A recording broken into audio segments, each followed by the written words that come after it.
यहां के कर्मठ मुख्यमंत्री श्रीमान नीतीश कुमार जी, हमारे विदेश मंत्री श्री एस जयशंकर जी, विदेश राज्य मंत्री श्री पवित्र जी, विभिन्न देशों के एक्सेलेंसीज, एम्बेसडर्स, नालंदा यूनिवर्सिटी के वीसी प्रोफेसर, स्टूडेंट्स, उपस्थित साथियों, मुझे तीसरे कार्यकाल की शपथ ग्रहण करने के बाद पहले 10 दिनों में ही नालंदा आने का अवसर मिला है।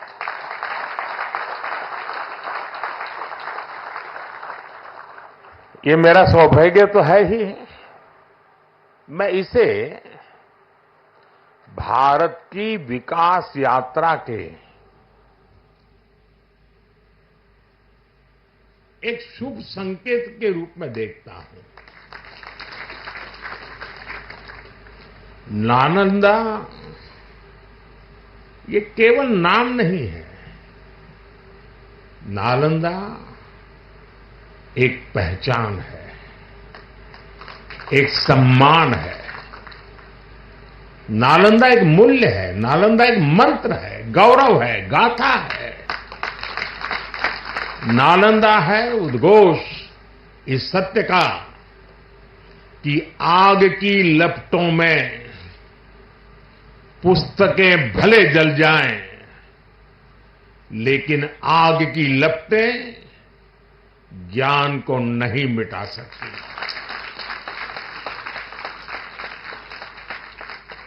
नालंदा के ध्वंस ने भारत को अंधकार से भर दिया था।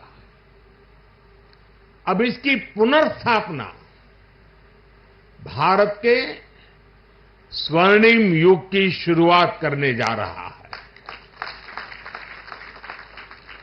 साथियों, अपने प्राचीन अवशेषों के समीप नालंदा का नवजागरण, ये नया कैंपस विश्व को भारत के सामर्थ्य का परिचय देगा। नालंदा बताएगा, जो राष्ट्र मजबूत मानवीय मूल्यों पर खड़े होते हैं, वो राष्ट्र इतिहास को पुनर्जीवित करके बेहतर भविष्य की नींव रखना जानते हैं। और साथियों, नालंदा केवल भारत के ही अतीत का पुनर्जागरण नहीं है, इसमें विश्व के, एशिया के कितने ही देशों की विरासत जुड़ी हुई है। एक यूनिवर्सिटी कैंपस के इनॉग्रेशन में इतने देशों का उपस्थित होना, ये अपने आप में अभूतपूर्व है। नालंदा यूनिवर्सिटी के पुनर्निर्माण में हमारे साथी देशों की भागीदारी भी रही है। मैं इस अवसर पर भारत के सभी मित्र देशों का, आप सभी का अभिनंदन करता हूं। मैं बिहार के लोगों को भी बधाई देता हूं। बिहार अपने गौरव को वापस लाने के लिए जिस तरह विकास की राह पर आगे बढ़ रहा है, नालंदा का ये कैंपस उसी की एक प्रेरणा है।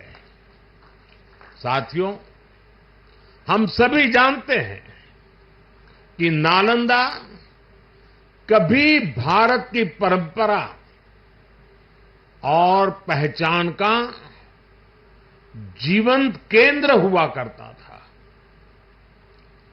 नालंदा का अर्थ है न अलम ददाति इति नालंदा, अर्थात जहां शिक्षा का, ज्ञान के दान का अविरल प्रवाह हो। शिक्षा को लेकर, एजुकेशन को लेकर यही भारत की सोच रही है। शिक्षा सीमाओं से परे है, नफा नुकसान के नजरिए से भी परे है। शिक्षा ही हमें गढ़ती है, विचार देती है और उसे आकार देती है। प्राचीन नालंदा में बच्चों का एडमिशन, उनकी पहचान, उनकी नेशनलिटी को देखकर नहीं होता था। हर देश, हर वर्ग के युवा यहां आते थे। नालंदा विश्वविद्यालय के इस नए कैंपस में हमें उसी प्राचीन व्यवस्था को फिर से आधुनिक रूप में मजबूती देनी है। और मुझे ये देखकर खुशी है कि दुनिया के कई देशों से यहां स्टूडेंट्स आने लगे हैं।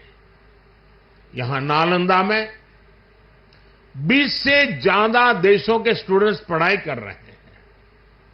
ये वसुधैव कुटुंबकम की भावना का कितना सुंदर प्रतीक है। साथियों, मुझे विश्वास है आने वाले समय में नालंदा यूनिवर्सिटी फिर एक बार हमारे कल्चरल एक्सचेंज का प्रमुख सेंटर बनेगी। यहां भारत और साउथ ईस्ट एशियन देशों के आर्ट वर्क के डॉक्यूमेंटेशन का काफी काम हो रहा है। यहां कॉमन आर्काइवल रिसोर्सेज सेंटर की स्थापना भी की गई है। Nalanda university ASEAN India university network बनाने की दिशा में भी काम कर रही है। इतने कम समय में ही कई लीडिंग ग्लोबल इंस्टीट्यूशंस यहां एक साथ आए हैं। एक ऐसे समय में जब 21वीं सदी को एशिया की सदी कहा जा रहा है, हमारे ये साझा प्रयास हमारी साझी प्रगति को नई ऊर्जा देंगे। साथियों, भारत में शिक्षा मानवता के लिए हमारे योगदान का एक माध्यम मानी जाती है। हम सीखते हैं ताकि अपने ज्ञान से मानवता का भला कर सके। आप देखिए, अभी 2 दिन ही के बाद ही 21 जून को इंटरनेशनल योगा डे है। आज भारत में योग की सैकड़ों विधाएं मौजूद है। हमारे ऋषियों ने कितना गहन शोध इसके लिए किया होगा, लेकिन किसी ने योग पर एकाधिकार नहीं बनाया। आज पूरा विश्व योग को अपना रहा है। योग दिवस एक वैश्विक उत्सव बन गया है। हमने अपने आयुर्वेद को भी पूरे विश्व के साथ साझा किया है। आज आयुर्वेद को स्वस्थ जीवन के एक स्रोत के रूप में देखा जा रहा है।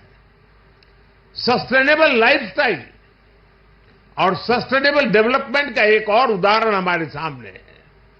भारत ने सदियों तक सस्टेनेबिलिटी को एक मॉडल के रूप में जीकर दिखाया है। हम प्रगति और पर्यावरण को एक साथ लेकर चले हैं। अपने उन्हीं अनुभवों के आधार पर भारत ने विश्व को मिशन लाइफ जैसा मानवीय विजन दिया है। आज इंटरनेशनल सोलर अलायंस जैसे मंच सुरक्षित भविष्य की उम्मीद बन रहे हैं। नालंदा यूनिवर्सिटी का ये कैंपस भी इसी भावना को आगे बढ़ाता है। ये देश का पहला ऐसा कैंपस है जो net zero energy, net zero emissions, net zero water and net zero waste model पर काम करेगा। अप्प दीपो भव के मंत्र पर चलते हुए कैंपस पूरी मानवता को नया रास्ता दिखाएगा। साथियों, जब शिक्षा का विकास होता है तो अर्थव्यवस्था और संस्कृति की जड़ें भी मजबूत होती है। हम डेवलप कंट्रीज को देखें तो ये पाएंगे वो इकोनॉमिक और कल्चरल लीडर तब बने जब वो एजुकेशनल लीडर्स हुए। आज दुनिया भर के स्टूडेंट्स और ब्राइट माइंड्स उन देशों में जाकर वहां पढ़ना चाहते हैं। कभी ऐसी स्थिति हमारे यहां नालंदा और विक्रमशिला जैसे स्थानों में हुआ करती थी। इसलिए ये केवल संयोग नहीं है कि जब भारत शिक्षा में आगे था तब उसका आर्थिक सामर्थ्य भी नई ऊंचाई पर था। ये किसी भी राष्ट्र के विकास के लिए एक बेसिक रोड मैप है। इसलिए 2047 तक विकसित होने के लक्ष्य पर काम कर रहा भारत इसके लिए अपने एजुकेशन सेक्टर को उसका कायाकल्प कर रहा है। मेरा मिशन है कि भारत दुनिया के लिए शिक्षा और ज्ञान का केंद्र बने। मेरा मिशन है भारत की पहचान फिर से दुनिया के सबसे प्रोमिनेंट नॉलेज सेंटर के रूप में उभरे। और इसके लिए भारत आज बहुत कम उम्र से ही अपने स्टूडेंट्स को इनोवेशन की स्पिरिट से जोड़ रहा है। आज एक तरफ 1 करोड़ से ज्यादा बच्चों को अटल टिंकरिंग लैब में लेटेस्ट टेक्नोलॉजी के एक्सपोजर का लाभ मिल रहा है, वहीं दूसरी ओर चंद्रयान और गगनयान जैसे मिशन स्टूडेंट्स में साइंस के प्रति रुचि बढ़ा रहे हैं। इनोवेशन को बढ़ावा देने के लिए भारत ने 1 दशक पहले स्टार्टअप इंडिया मिशन की शुरुआत की थी।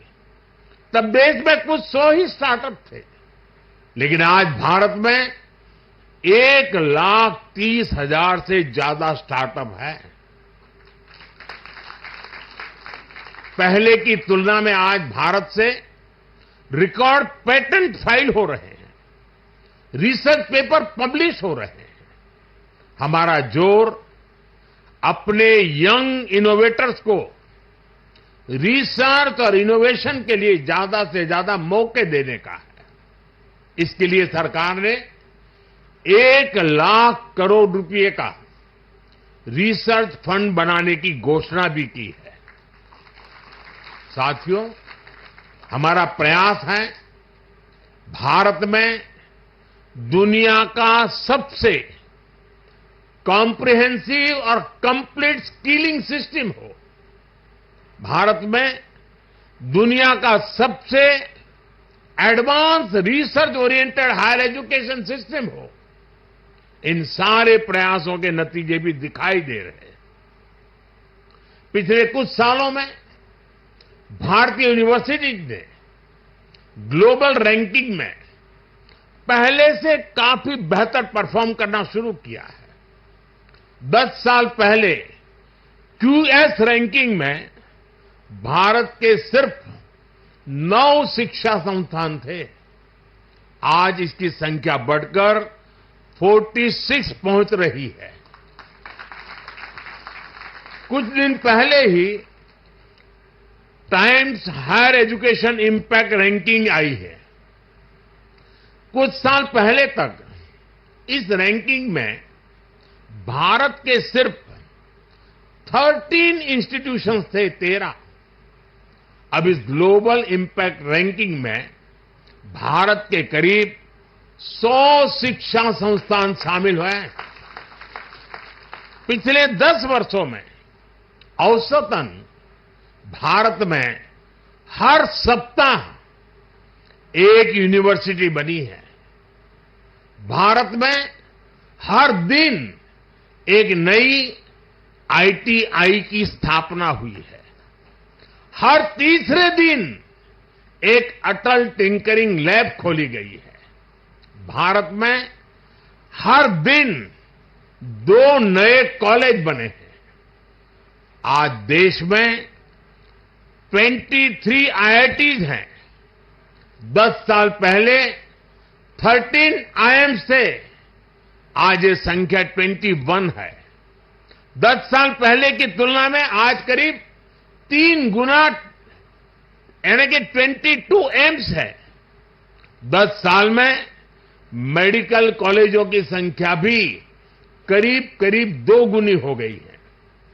आज भारत के एजुकेशन सेक्टर में बड़े रिफॉर्म्स हो रहे हैं। नेशनल एजुकेशन पॉलिसी ने भारत के युवाओं के सपनों को नया विस्तार दिया है। भारत की यूनिवर्सिटीज ने फॉरेन यूनिवर्सिटीज के साथ भी कोलैबोरेट करना शुरू कर दिया है। इसके अलावा डीकन और वुलुंगोंग जैसी इंटरनेशनल यूनिवर्सिटीज भी भारत में अपने कैंपस खोल रही है। इन सारे प्रयासों से भारतीय छात्रों को हायर एजुकेशन के लिए भारत में ही सर्वश्रेष्ठ शिक्षा संस्थान उपलब्ध हो रहे हैं। इससे हमारे मध्यम वर्ग की भी बचत भी हो रही है। साथियों, आज विदेशों में हमारे प्रीमियर इंस्टीट्यूट्स के कैंपस खुल रहे हैं। इसी साल अबू धाबी में आईआईटी दिल्ली का कैंपस खुला है। तंजानिया में भी आईआईटी मद्रास का कैंपस शुरू हो चुका है। और ग्लोबल होते भारतीय शिक्षा संस्थानों की तो ये शुरुआत है। अभी तो नालंदा यूनिवर्सिटी जैसे संस्थानों को भी दुनिया के कोने कोने में जाना है। साथियों, आज पूरी दुनिया की दृष्टि भारत पर है, भारत के युवाओं पर है। दुनिया बुद्ध के इस देश के साथ, मदर ऑफ डेमोक्रेसी के साथ कंधे से कंधा मिलाकर चलना चाहती है।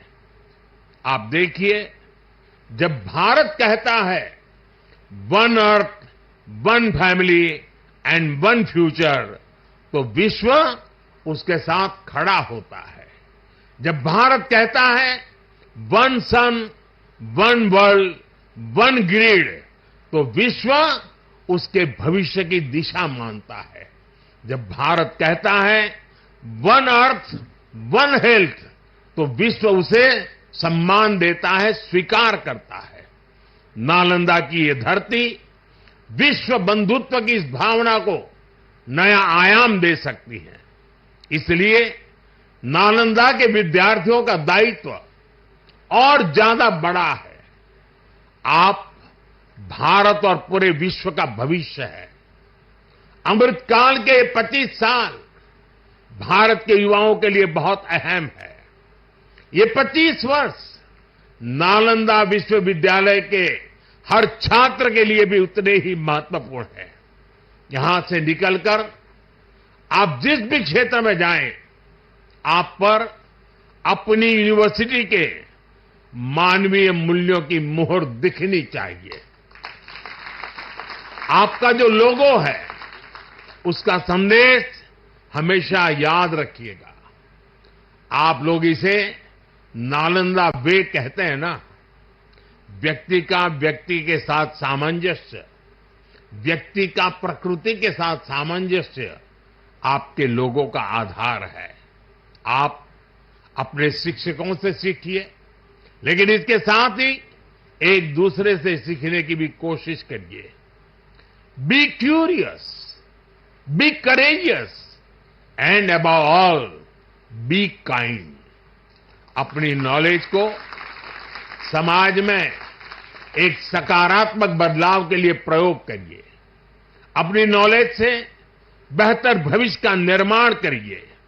नालंदा का गौरव, हमारे भारत का गौरव आपकी सफलता से तय होगा। मुझे विश्वास है आपके ज्ञान से पूरी मानवता को दिशा मिलेगी। मुझे विश्वास है हमारे युवा आने वाले समय में पूरे विश्व को नेतृत्व देंगे। मुझे विश्वास है नालंदा ग्लोबल कॉज का एक महत्वपूर्ण सेंटर बनेगा। इसी कामना के साथ आप सभी का मैं हृदय से बहुत बहुत धन्यवाद करता हूं और नीतीश जी ने सरकार की तरफ से पूरी मदद का जो आह्वान किया है उसका मैं स्वागत करता हूं। भारत सरकार भी इस विचार यात्रा को जितनी ऊर्जा दे सकता है उसमें कभी भी पीछे नहीं रहेगा। इसी एक भावना के साथ आप सबको बहुत बहुत शुभकामनाएं। धन्यवाद।